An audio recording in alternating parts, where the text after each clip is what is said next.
time. This is the third day in a row that YouTube has started off a live stream with a black screen.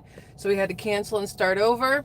Hopefully people show up because I have no idea what is happening with YouTube live streams lately. Anyway, there's a lot to discuss today. If you can tell from the thumbnail, we will be talking about obviously a little bit of Candace Owens and Erica Kirk. We're also going to talk about the shit show that occurred today at the, I want to use the word deposition of Hillary Clinton. I don't really know if it's considered a deposition or a testimony or whatever else, and how that went into the crapper thanks to, unfortunately, Benny Johnson and what's her name, the Lauren Boebert, however you say her name. There's a lot going on. And we're going to do a little bit of talking about the State of the Union that I missed yesterday. Two things there.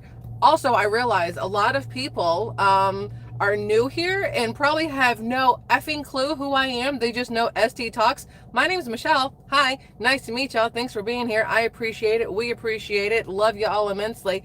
Oh, y'all are talking about my hair. Here's what's funny. It was literally just up in a bun and all I could see was double chin. I was like, nope, girl, take your hair down. So it's bun hair. But thank you. I love y'all for saying it looks good. All right, so let's jump into everything. This is a live stream, obviously, so it's going to be a little bit, everywhere, because that's how we roll over here. Also, I am doing this to take my mind off the fact that my mother is at the doctor right now. It's her first, this is personal stuff, obviously, but it's her first appointment with her primary care physician since I had to take her to the emergency room a couple weeks ago, and she wanted to do this by herself. As much as I pushed to go with her, she wanted to do this by herself. We will discuss that a little bit more later on, but I wanted to let you guys know that if I seem a little that might be why. Okay, so just as a heads up. Anyway, I love y'all immensely. Let's jump into everything. First, I would like to point out that yesterday we talked about the State of the Union address and how the Democrats were a bunch of seated assholes, right? And I mentioned that I didn't see Pelosi or Hakeem Jeffries there. And it turns out they were there. You guys let me know, so thank you for that, letting me know. I was listening to the State of the Union more than I was watching the State of the Union address, so that's on me. I was doing the whole multitask while you can kind of thing, like listen, wash dishes, fold clothes, make the bed. You know how it is. So I did miss when they panned to drunk Pelosi, because everybody was talking about how drunk she was, so I had to go back and look for it, and sure as shit, she did look like she had maybe a couple drinks, so I was not wrong when I mentioned that yesterday. And then also Hakeem Jeffries was there, they said. But what I do want to point out is I'm going to pull up these notes that I have to kind of sort of keep myself on track or something like that. And I was very curious if every single Democrat stayed seated during the State of the Union address. Obviously, they stood up when they were escorted out. That one Al Green who was escorted out. I think this is the second State of the Union address that he's been escorted out for being, just trash. Weirdly, they did not escort Ilhan Omar out after she was, screaming at President Trump that he's a killer, although they took out her little friend that she brought with her, who had already been in trouble with the DHS or police or ICE before that anyway. But what I want to mention to you guys is when President Trump stood up there and he asked the question, the most important question of the entire night, it wasn't even a question, it was more of a statement. And he said, if you believe that I'm paraphrasing the crap out of this, if you believe that it is up to the American government to basically put the American citizens over illegal immigrants, then please stand up. And every single Democrat stayed seated. At least that's how it looked. So I was very curious. I'm like, listen, was there at least one that stood up? Because my brain is going, at least John Fetterman stood up. I mean, come on. The man even wore a suit to the State of the Union, even though he wears, sweatshirt hoodies and shorts and all this other stuff all the time. He did not stand either. And I was very upset about that. I figured if any Democrat was going to stand up for that, it would be Fetterman, especially since he talks all the time about how he is for the country, for the people. It's not a, vote blue no matter who. It's not a political party over people. But he did not stand up. And he talked about afterwards how he was pissed off. My shirt feels too tight today. He was pissed off that, or not pissed off, not his words, but he thought it was kind of disgusting that the Democrats did not acknowledge the mothers that were there of the slain females, that they weren't nicer to Erica Kirk, seeing as how her husband was assassinated. And I would like to quickly point out, there's a lot of people who are like, he wasn't assassinated, he was murdered. No, that's an assassination, boo-boo, when your life is taken from you in the middle of some sort of political campaign, whatever else, because I don't know the full-on definition. I looked it up and I've forgotten it already, but it was an assassination. So there you go. And they're talking about one wore a red dress. That was Kat Camp.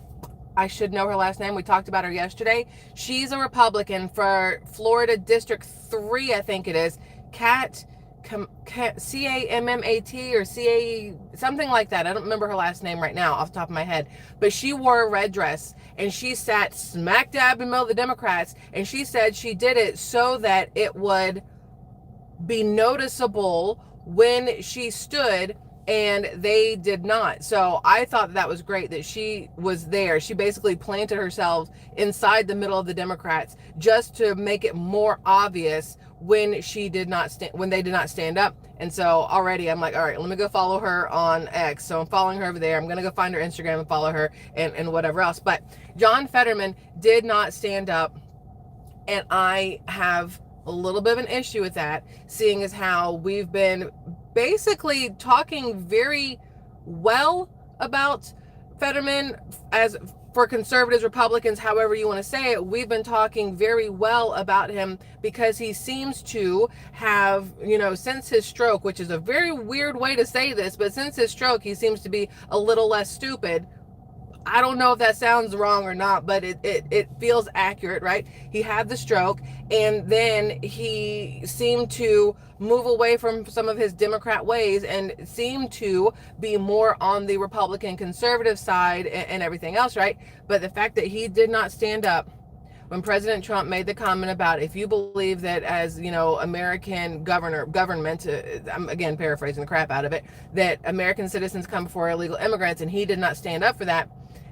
That does not sit well with me. And a lot of people are like, well, because the Democrats decided to stick together. The hell would you want to stick to a Democrat for? Like, that was his one chance to prove to literally everybody that he could be a positive voice and a beacon of hope for the Democrat side, and he could be that hand across the aisle for the Republicans to shake. You know what I mean? Because you had Tulsi Gabbard, who moved over from Democrat to Independent to Republican. You had Bobby Kennedy, who went from Democrat, Independent to Republican. You have numerous people who have switched sides over time. President Trump was a Democrat back in the day, and he is now a Republican. Although I do have this thing that I saved, and I want to read to you. I'm going to see if I can find it because there's a lot going on here. But it seems that more Democrats move to Republican instead of trying to fix the Democrat side. And it's like, well, if some of them would stay, and I don't want to say, I wish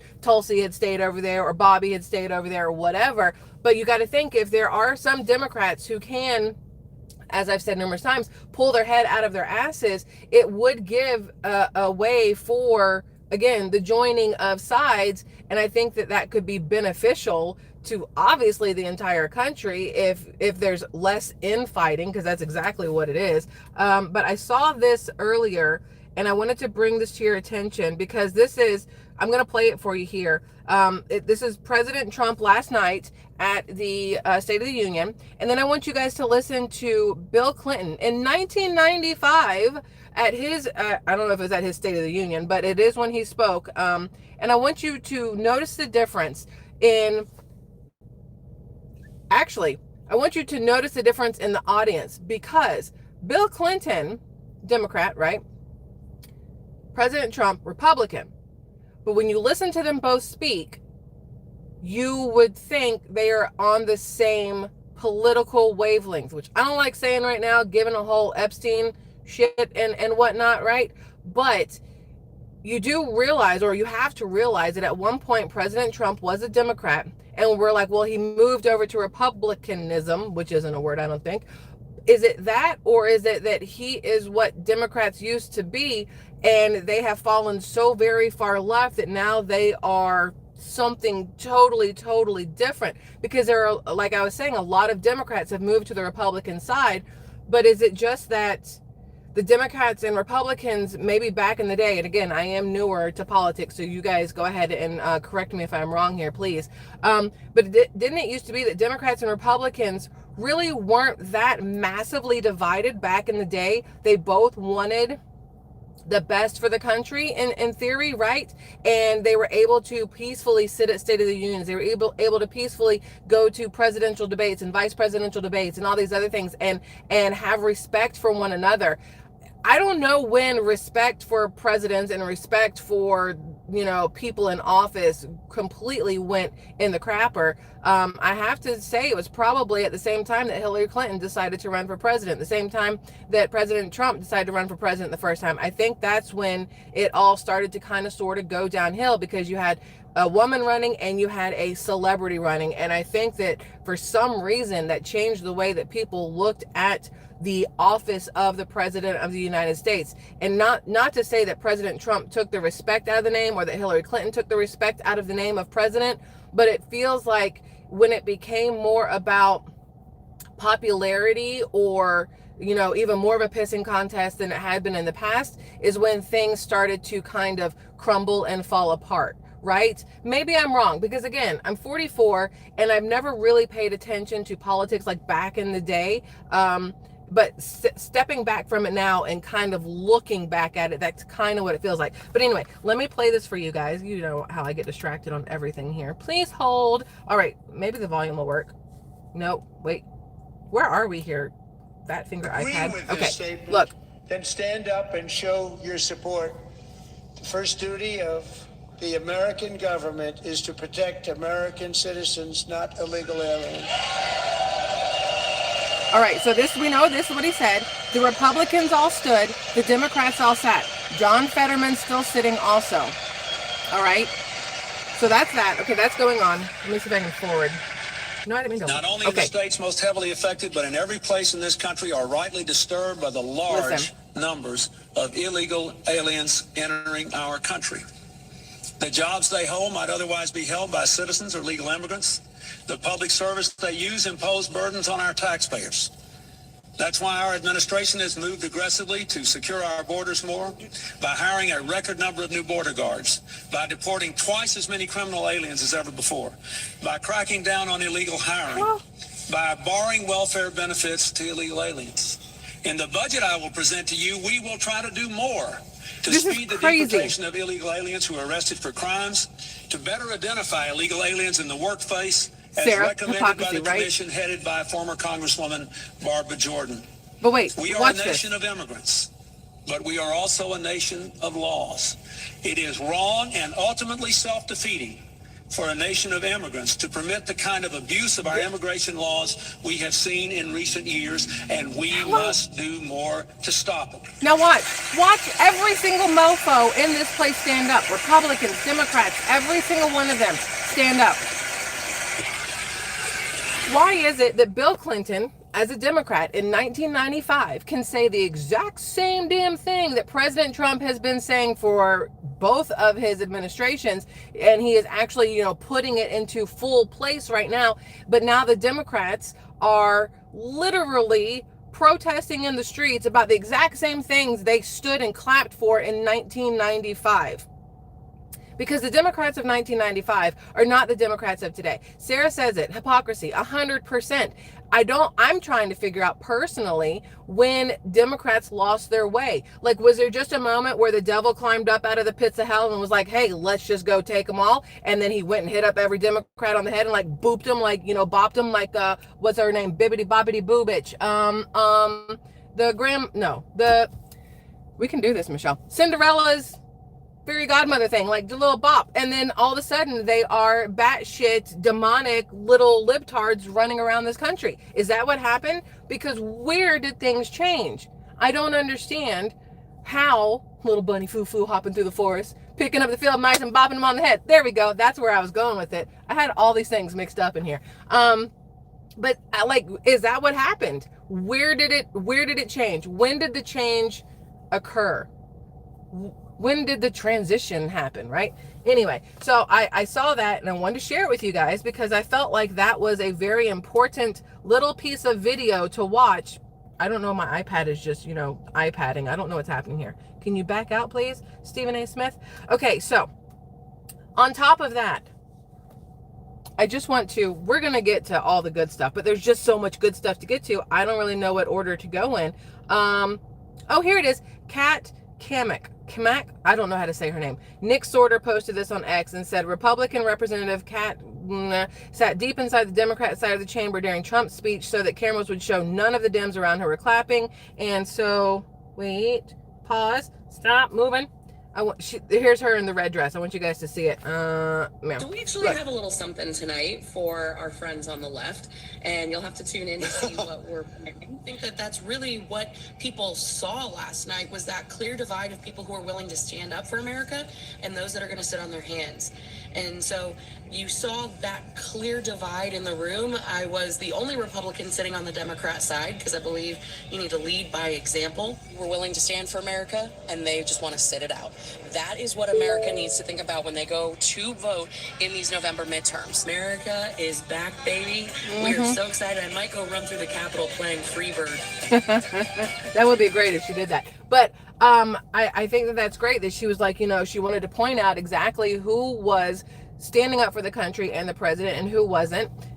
And it was very noticeable. I think a lot of people noticed it. Marvin said, is there no such thing as a happy Democrat? Well, according to the videos that people put up all over TikTok and whatever else, I'm going to say no, because they scream and cry and they're angry little elves. And I don't understand why they're so angry if they're also supposed to be like the free-spirited unity, UNITY, whatever kind of stuff. Doesn't make any sense. All right, so that's Kat.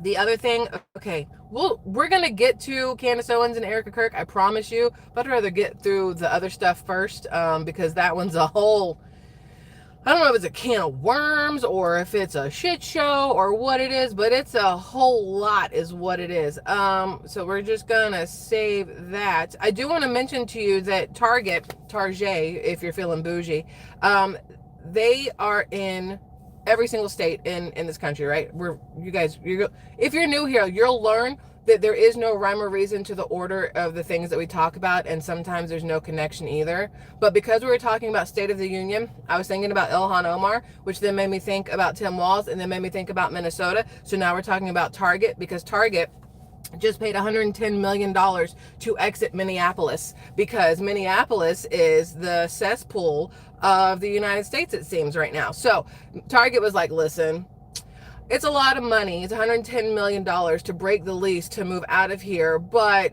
I would much rather give you all of my money than stay here surrounded by these libtard protesters, the people who steal, the people who are trying to defraud the crap out of everything and everyone in every place. They paid $110 million to get out. And that is, you have to realize how bad a place has to be for like mega corporations to decide to leave, because people are still going to spend their money there, even if it's a not safe place. My husband and daughter and I were in Denver, Colorado during COVID, and it also happened to be Comic-Con at the same time, which was very, very interesting to walk through, because we did not know. And we parked our Class B van, and we were trying to go find some place to get like a case of water or whatever else. And we just kept seeing people dressed up really weird. And I was like, maybe we've just hit, libtard gold, and this is just how people dress around here, like a bunch of furries and anime characters. And then it turns out it's Comic-Con, so at least there was like a little bit of less batshitness to it. And it smelled like weed everywhere you went. Like, you would not know that flowers were growing because the weed was so strong you couldn't smell a flower or a pile of sidewalk shit. So I guess there was a plus there. But when we tried to go into Target, it was one of those things. They had like armed militia dudes at the front. It was private security that looked like they could have been the ones that took out Maduro. They were top to bottom covered in beat your assness. Like, they had batons, they had tasers, they had guns, they had like AK-47s, they had all kinds of stuff. And I was like, I literally just want water. I've never felt more unsafe in my entire life than when I tried to go into the Target in Denver to buy water. I did not know what the hell was going on. I was like, what is this what Colorado is now? And then, people are like, don't go to Portland because it's way worse than Denver. And I'm like, how? But like, how? What are we doing? So when I hear Target leaving, I was like, damn, Minneapolis has got to be more worse. That's not it. Way worse than Denver if they're willing to pay $110 million to leave. And Denver was pretty, like everything was behind glass.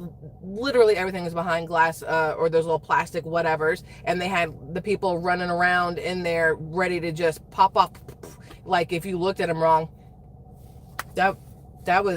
it's crazy. So there's that. But then,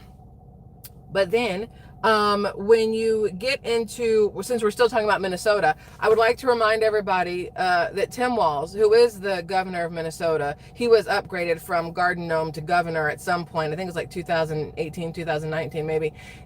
He let everybody and their mama have a driver's license because, it's easier to vote illegally if you at least have some form of ID. So he gave everybody a driver's license to really just F up the entire state.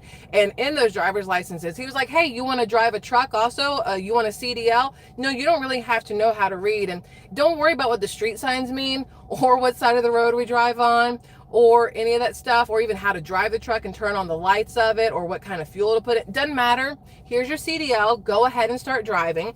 You guys may have seen this. The semi that's going the wrong way on an effing highway at full freaking speed with not a single care in the world. Guess where he's from? Guess where he's from? You're never gonna guess. No, you already did? Minnesota. Yeah, he's from Minnesota. So the truck that was seen going high speeds the wrong way down a Missouri highway. The problem here is that Missouri was paying the price for the dumbassness that was going on in Minnesota. Not fair to Missouri, right? It's owned by a Somali in Minnesota. You can't even make this up or script this out for a good live stream. This is legitness. This is actual factual stuff. Okay, listen. It is owned by a Somali in Minnesota named whatever the hell these letters mean together. Abdulwali Ahmed. There we go. Tim Walz is Minnesota granted the driver a license and he can't even read road signs. It's time to totally defund Minnesota. Speaking of defunding Minnesota, Dr. Oz and JD Vance were like, hey, listen, Timmy boy, we're going to withhold like every single penny of Medicaid until we figure out all the fraud that's going on in your state. Now, a lot of people are pissy at Dr. Oz and good old JD Vance for withholding like $260 million from Minnesota in Medicaid because they're like, what about the old people who need it? And I'm like, no, I fully understand. Ask Tim Walz. This isn't on the vice president. This isn't on Oz. This is on Tim Walz. Tim Walz, the governor, knows every little thing that goes on in his state. He signs off on everything. He knows that Ilhan Omar and Jacob Frey and what's her name, Amy Klobuchar or whatever, he knows that all three of them are working in tandem to just completely fuck over the state and Minneapolis specifically with all of the Somali daycares and the Somali autism centers and the Medicaid whatevers and the fake in-home nursing care and everything else. If Tim Walz is so worried about the people in his state, he would have put a stop to all that other stuff while it was happening. He would now not be consistently pissing and moaning and bitching on X about President Trump and whatever else. He would instead basically handcuff himself and throw himself behind bars where he belongs, but he's not going to do that. He would do what is necessary to ensure that the actual citizens of Minnesota are taken care of, but instead he's fighting for the people who are hurting the actual citizens of Minnesota. Marvin, I love Marvin here. He's in the live stream. This is why I'm doing this. When this is all over, y'all can't see what I'm pointing at, but Marvin's in the live stream. Marvin is in Minnesota. Marvin's absolutely amazing, and I hate the fact that Marvin is stuck in Minnesota, where you have Tampon Timmy making the rules for what happens there.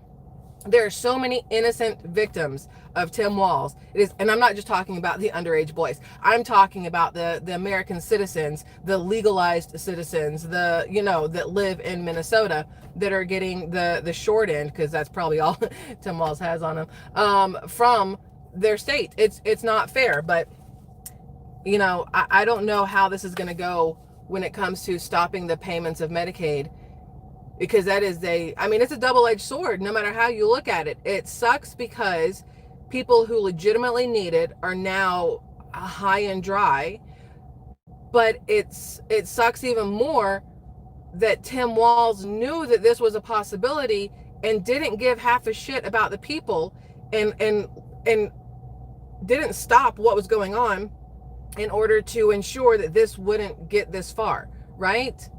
It's just, I think it sucks, and I'm sorry for everybody in Minnesota who is affected by the actions of Tim Walz and Ilhan Omar and the rest of them, because they're absolutely awful. I want to bring this to your attention just because I want to. There's really no reason for it. But this is, you guys remember this one here. This is Hunter Biden, right? You guys remember Hunter. He was the last president's son. And you know, the way your children are is a reflection of you as a parent. People can say all the time, well, it's not the parents' fault if their kids are little twats. Yeah, it is. Like, if you're doing your job as a parent, your children won't turn out to be little shitheads, right? I mean, it's everybody knows that. So when you see these pictures of Hunter Biden and his laptop and everything else, it kind of, you know exactly what kind of dad Joe Biden was.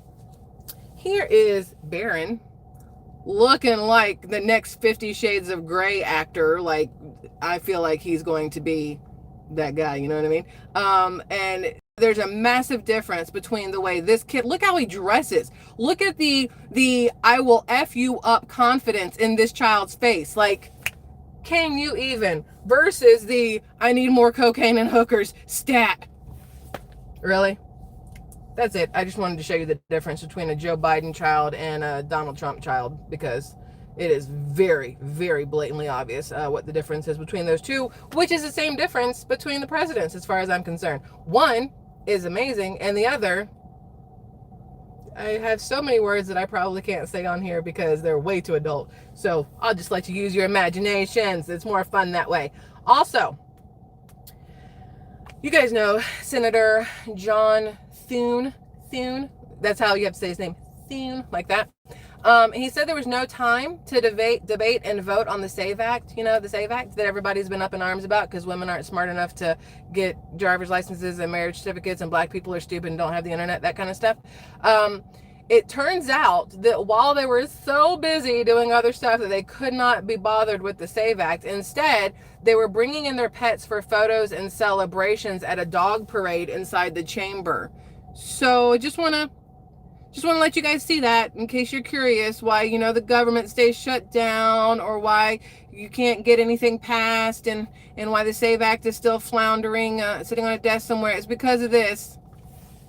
I love a dog as much as the next person. They're effing adorable. I have an 80-pound golden doodle of my own. However, I am not going to put the welfare of my entire family on the back burner so I can sit there and pet my freaking dog. So there's that. I just wanted you guys to know about that in case you hadn't been aware of it. That's that one. Okay, hold on. We're going. If fat sausage fingers, do your job. How is this so difficult? The other one that I have here, please hold, is, oh, there's so much. Why is there so much? No, that's Candace. We're going to get to Candace next. Please hold. I love y'all so much for being very patient with me. Okay, so today was Hillary Clinton in the deposition of Epstein, right? And she's today, and Billy Boy is tomorrow, right? But between the two of them, they're supposed to be all transparent and go do whatever. This is, you can't hear this video. Like, I tried to hear it, but it didn't work. this is her aide that's walking out right now, looking like a pissed off fraternity dude. He's walking out right now, and I'm pretty sure that's his lover, based off of the turtleneck and the jacket. He's walking out right now to let everybody know that Hillary Clinton is pissy because Benny Johnson posted this picture on social media. So now she can't possibly continue talking because people know what she looks like while she's sitting in there. They know that she's wearing blue. I'm trying to figure out why a picture getting put out on the internet ahead of time was enough for them to stop everything. Makes absolutely no sense. But according to this, an angry and flustered Hillary Clinton aide has advised the media that her closed-door Epstein deposition has been paused after Benny Johnson posted a photo from inside the hearing, reportedly provided by Representative Lauren Boebert. I never know how to say her name. All I know is that isn't she the one who put on the red, white, and blue Star-Spangled Bikini and was like, yeehaw, like super USA girl? I'm pretty sure that was her. Or is she the one who was caught giving a handy to some dude in a movie theater? Same? Same and same? I don't know. Same and same, I think. It's same girl for both. Okay, so that's what came out. Then Benny Johnson, because Benny is a troll in the best sense of the word. Like, he will troll the shit out of anybody. He said, I pissed off Hillary Clinton today, and I am not suicidal, and then posted this video of him. Y'all remember when this became a thing, and the first one I ever saw was John Hamm. I think he was from Mad Men. And he put this video up of him in a club dancing. Every time I see it, I absolutely love it. But he said, I pissed off Hillary Clinton today and I am not suicidal. He also said, Hillary says she never met Jeffrey Epstein, which I was trying to find the video. Do you guys remember a couple days ago, I showed you an interview with Hillary Clinton where she was talking about how she didn't know Jeffrey Epstein and she doesn't know Ghislaine Maxwell or Jolene or whatever her name is supposed to be. Don't spell it Ghislaine if you don't want people to call you that. Or she didn't know them, but then, trafficker wife over there was at Chelsea Clinton's wedding, so that's interesting. But then in that interview, she said, and I deleted it off my stuff because I'm a dumbass. She said in that interview that basically the words, I'm trying to remember exactly how she phrased it, which is not going to be exact. It will be paraphrased. That nobody cared about, oh, come on, Michelle, you can do it. Nobody cared about Jeffrey Epstein until they knew what he was doing, or something along those lines, meaning she knew what was going on. She knew that there was disgusting stuff going on. But here she is saying that she says she's never met Jeffrey Epstein. And then the emails of Jeffrey Epstein say that's not true. So these are the emails. Jeffrey Epstein, and it doesn't say who they're to. They blacked that part out, which I wish they would unredact the shit out of all of it. But this one says, high heels, walk not a great idea. You could carry me. Does Eva live close to you? Hey, Hillary Clinton is much prettier in person. Talking about the car will pick you up. Eva is on 85 and 5th, whatever that is. I guess that's in New York, so whatever. And then talking about going for a long walk. Meeting has been added with the CEO of Unilever. Not sure I will be able to get there in time, but I am free after lunch with Eva for a bit. What's your afternoon like? I don't know who Eva is, and that part's throwing me. This one was on November 6, 2013. Meetings with Hillary are not easily discreet. When can we meet? And because this one says, could you organize a discreet meeting between Sarko and Hillary Clinton in New York? If not, who should we ask? Okay. And then this one here, Sunday, September 20th, 2015. I know you were close with Hillary, but if she gets the nomination and you vote for her, I'll effing kill you. I think I converted Frog from a liberal, or maybe BO did. I don't know what the hell that means. But either way, Benny Johnson posted these all up on X. I'm sure they are in a video of his. If you watch Benny Johnson, you might have already seen it. But Hillary Clinton, I saved this. I'm not going to read you all of her stuff because, man, she is wordy. Worse than me. And says absolutely not a damn thing.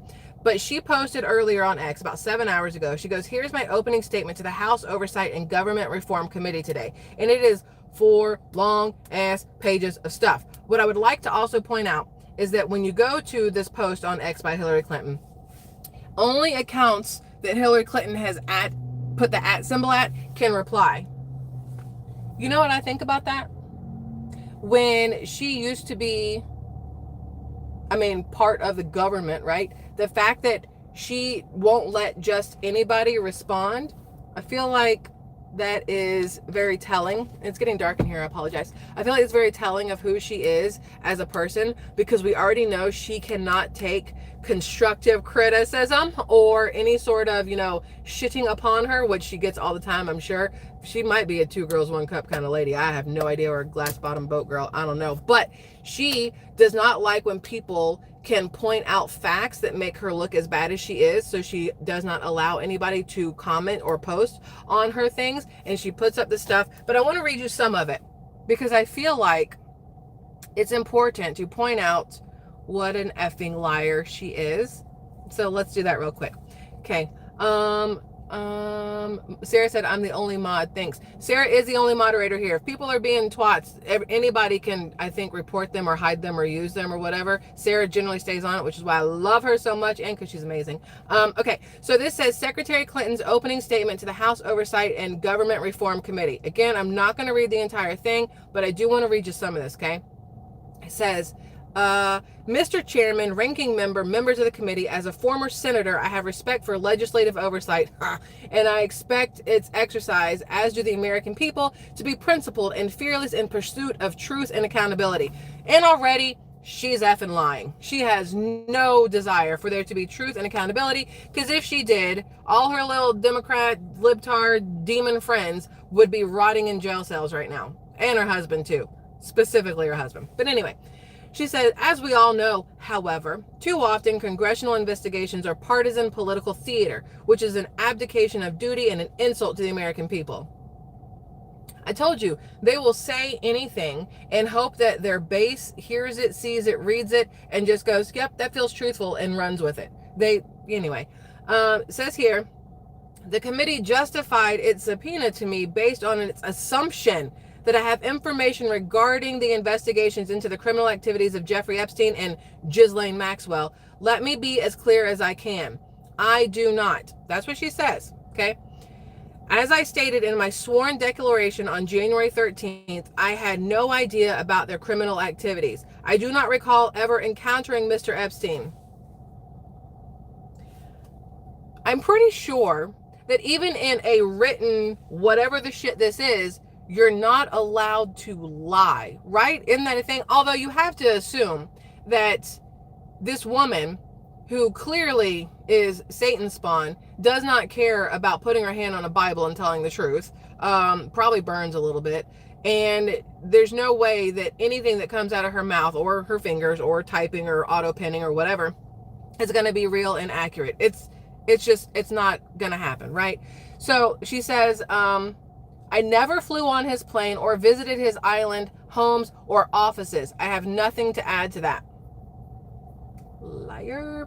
And then she says, your investigation is supposed to be assessing the federal government's handling of the investigations and prosecutions of Epstein and his crimes. You subpoenaed 8 law enforcement officials, blah, blah, blah, blah, blah. You have held 0 public hearings, refused to allow the media to attend them, including today, despite espousing the need for transparency on dozens of occasions. And the irony there is not lost on me, and I'm sure it's not lost on you, that when she says, she says, the need for transparency on dozens of occasions, because she also said she wanted transparency. She wanted her little hearing to be televised and to be public.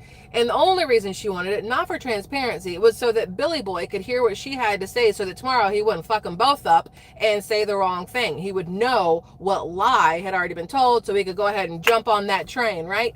And because they decided not to televise it or whatever at the time, Billy Boy might not have an idea what he's supposed to say tomorrow when he goes in. But the problem here is she's talking about transparency, and yet she paused the entire thing because a picture of her sitting at the desk got leaked out. Bitch, we knew where you were. It's not like it was a surprise to anybody that you were sitting there. Why is this an issue? Okay, so there's that. And then she says here, this is the part that got me, and I want to explain to you why. So please stay with this. She says, I have spent my life advocating for women and girls. She didn't say for the safety of them, or for the health of them, or for the whatever of them. She says, I have spent my life advocating for women and girls. All right. I have worked hard to stop the terrible abuses so many women and girls face here and around the world, including human trafficking, forced labor, and sexual slavery. For too long, these have been largely invisible crimes or not treated as crimes at all, but the survivors are real and they are entitled to better, which I agree with that stuff. They are entitled to better. It is a real thing that happens. All of it happens, right? And then she talks about in Southeast Asia how she met girls as young as 12 years old who were forced into prostitution and raped repeatedly, blah, blah, blah, blah, blah. And then she talks about how she was working on combating sex trafficking and goes back to her days as First Lady. I worked to pass the first federal legislation against trafficking and was proud that my husband signed the Trafficking Victims Protection Act, which increased support for survivors and gave prosecutors better tools for going after traffickers. Let me just ask y'all a question, okay? And maybe it's because I want to use the word jaded, or it's because I have seen the devil and I understand how it works. So when she says that she has done all these things and she says that she's part of these committees and all this other stuff, all I hear is she had a finger on the pulse, so she knew where to be so she wouldn't get caught. She knew where the girls were. She knew where to find them. She knew how to get to them. She knew who talked, who didn't talk, who liked it, who didn't like it, because there's unfortunately people out there like that. And having her hand in the cookie jar the entire time made it easier for her and Billy Boy and Epstein to do the things that they did. Why is that? Why do people not see that or not understand that? That's the first thing I thought of when she was like, oh no, we totally started all these committees and, save the girls and do the whatevers. Well, no, it made it so that it's easier for you to work around it because you know where people are focusing their eyes. You know where the girls are being taken. You know all these different things, and it makes it a lot easier for you to find the victims that you need, right?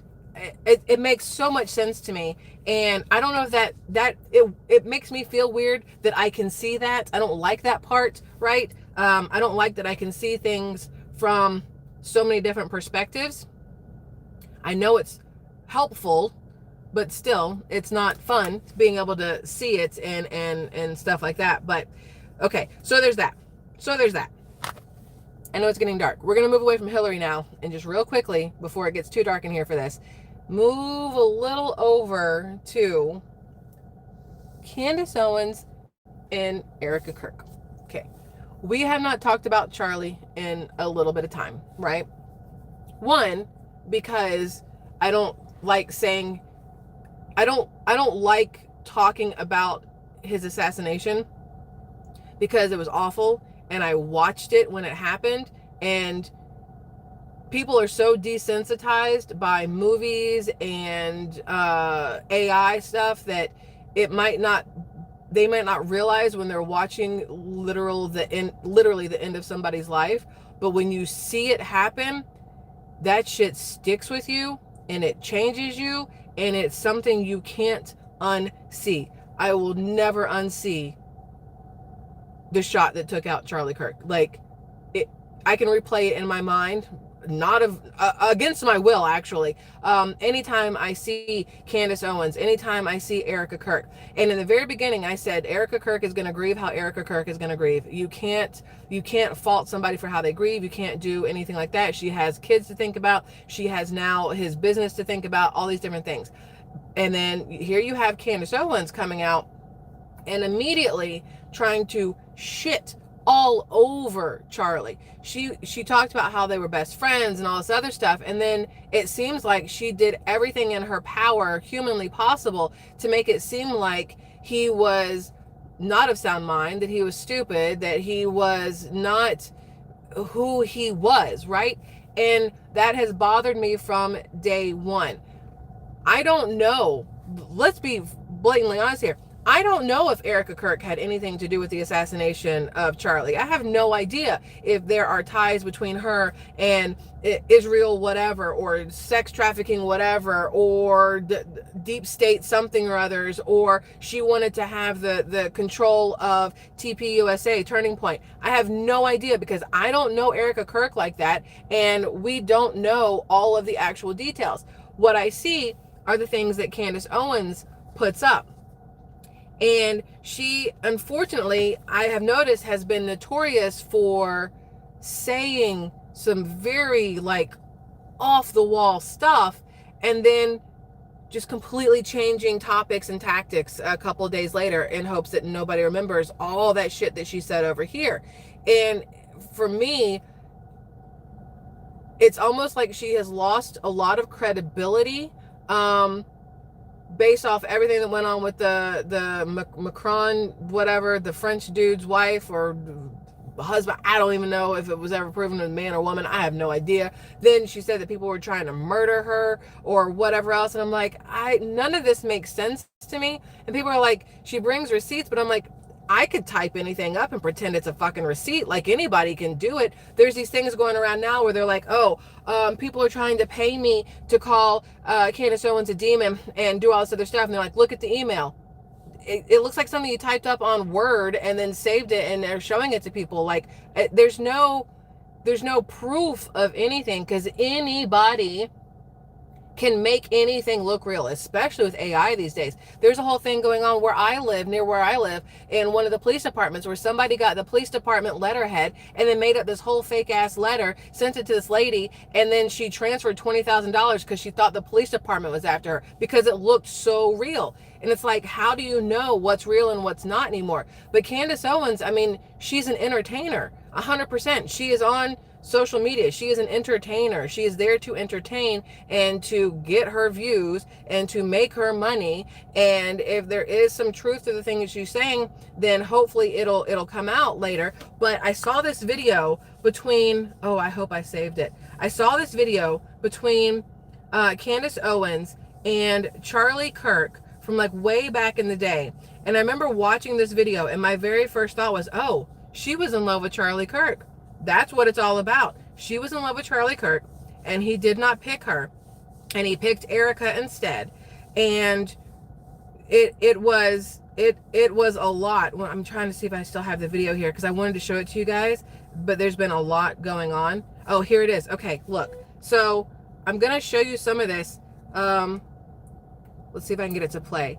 Because when I saw this, it felt like this video to me, when I show you this, if you haven't seen it yet, it felt like a couple's argument, okay? But it felt like a scorned female argument. And as a female who has felt scorned in her life and who has been that petty, bitchy person, you know, before my husband, when you don't know any better, this is what it feels like when the love isn't reciprocated and you don't know how to deal with it, right? So I just want you guys to watch or listen to it and tell me what you think. Who is the better driver? Okay, hold on a second. I'm gonna answer this question. Actually, Charlie Kirk never lets me drive, so maybe he's sexist. He never lets me drive, and he's a horrible driver on top of it. Hold on. Okay, very, so very good. Zero car accidents. He never lets me drive. I'm very benevolent. Okay, I can't play the whole thing. I forgot there's music in the background and YouTube will demonetize the video for that. But the thing is, she starts in this clip. I'll repost it on X so you guys can see it. In this clip, she like starts to call him sexist. She starts to call him misogynist. She starts to call him all these different things because he doesn't drive, or he won't let her drive. And he's like, it's not that I won't let you drive. He's like, but I'm the man. It's up to me to, you know, protect the female. He goes, plus you're always on your phone. So I drive so you can be on your phone because you're always on Twitter. You're always tweeting or whatever. He's like, so it makes more sense for me to drive so you can do what you want to do. But then it's like, she was mad about it, and it felt wrong, right? So then you have that happen, and then I remember when he was, after he was murdered, and she was talking about how they were best friends, and he was texting her all the time, and then there's so much conflicting information coming out between the two of them, or about the two of them, that it was almost impossible to know. Then she posted this. Okay, I can't really. I don't know if I can. She posted this thing about this little video thingy here with Erica kissing his hand. This widow will echo around the world. I don't know if you guys have seen this or not, but I didn't even get to give him a kiss. and she made it seem. I forgive him. I didn't like that part. I'm not even gonna lie. But anyway, Take your time. it's very Erica Kirk has been named the new CEO of Turning Point USA. I'm not gonna play the whole thing because Candace seems petty, and I don't want her to like come after me for playing her little video. But she puts up this thing, and it's called. Let's get to the end. I want to show you just the very ending of it. Oh, hold on. Where is it? Okay, this Bride of Charlie, an investigative series, and then her first episode dropped yesterday, and it is very just, y'all, I don't even know the right words for it. It feels very grabby. Like you're grabbing at straws, you're grabbing at anything, and you're trying to play on people's emotions and throw out a lot of stuff, but a lot of it doesn't really tie together. At least not to me, it didn't. And maybe I'm missing something, which is highly possible, right? It's highly possible that she's got a lot of stuff, but it doesn't add up to me, and it comes across as a scorned female. And of course, it's going to make you then go back and go, okay, well, let me look at Erica. Let me see if I'm missing something. Let me, go back and look. But again, I can't say that she's grieving wrong, or that by her, still being able to enjoy her life, that she didn't love her husband. And so it's hard for me to watch this just mashup of character, using the word assassination right now feels awful, but that's the phrase, right? Character assassination of Erica Kirk, and not be kind of, it's like, it gives cringe. It's a little cringy to me, personally. Maybe more truth will come out later on. But I don't feel like what Candace Owens is doing is pointing out truth. I think that it is trying to turn people against Erica Kirk and against Turning Point and against Charlie himself, which is where the problem then comes in for me. It's not because she doesn't like Erica. It's not because she's pissy with Turning Point USA. It's because everything she's doing is like smudging his name, and I don't like that part. So somebody goes, do you even know how often you use the F-bomb? Yeah, I fucking do. I use it a lot because I'm an adult and I can do whatever the hell I want. But besides that, I mean, there's going to be more episodes that come out with Candace and Erica, which, obviously we're going to watch because you got to, because now it's like, I mean, it's like a soap opera. You have to watch it and kind of see what it says, but I don't love it. I just want to put that out there. I don't love it. I'm not a huge fan of Candace Owens. I liked her better like way back in the day when it felt like it was about her bringing stuff that we didn't know, as opposed to her trying to like pat herself on the back all the time. Like if you go to her X account right now, let's just for shits and giggles, go to her X account right now and go, because I'm not blocked over there yet. You saw I said yet. It's literally, she's posting about how she's got 1.2 million views in 3 hours about this video, which is, I mean, it's a lot of money she's going to make. And then about how it's the best episode she's ever done. And my fat finger just hit something. She's over on X basically just patting herself on the back about how great she is and how many views she got and everything else. And again, that rubs me the wrong way, and I think it's kind of cringy. That's just me. So the sun is going down. It is getting dark, and I have plans with my family a little bit later. Oh, but back to my mom. Let's go a little personal here before we go back to, or before I say bye, in case you're curious about my mom.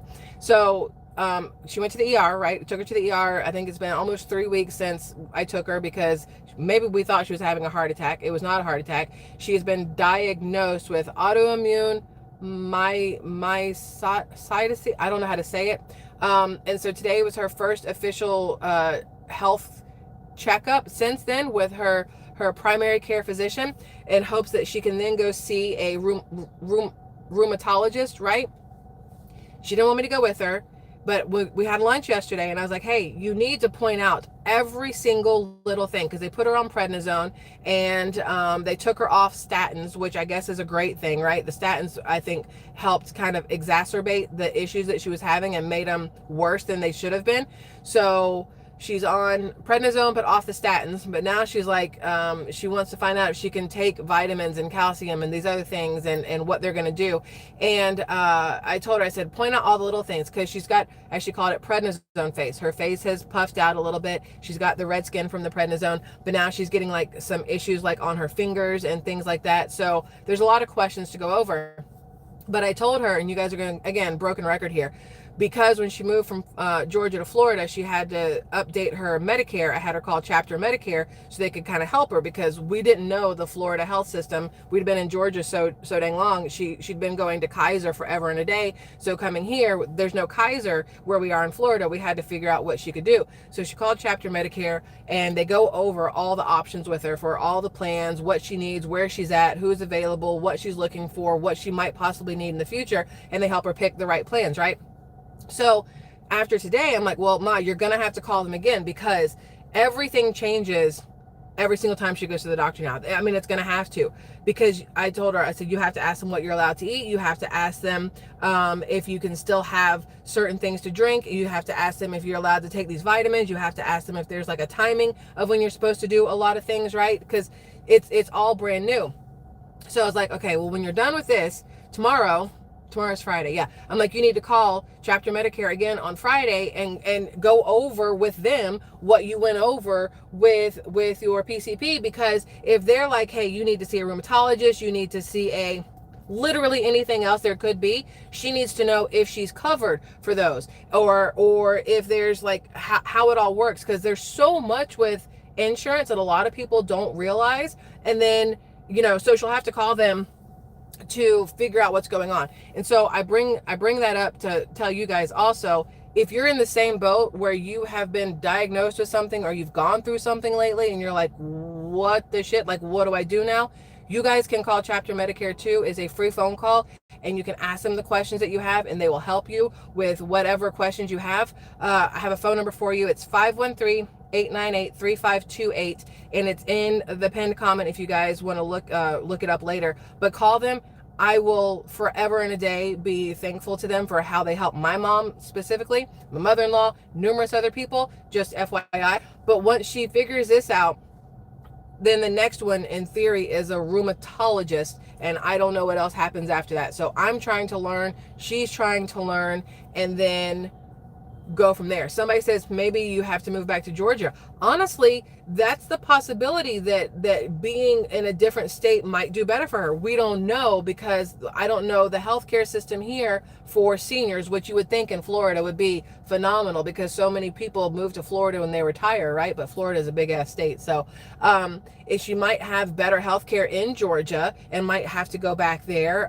She might have better here. We just have to figure it out. And the easiest way to do it is to call somebody who knows what the hell they're doing and can answer the questions, because they can literally pull up every single thing humanly possible on their computers, which is why, again, Chapter Medicare, I friggin' love them, and they are in my pinned comment every single day, just because of how they have helped my mother. But besides that, I'll give you guys another update. I'll talk to her once I get done with y'all. I'll be calling her, and then so tomorrow, if anybody wants an update, I'll try to remember to give you guys an update then too, and then where we go from that, I don't know. So that's that.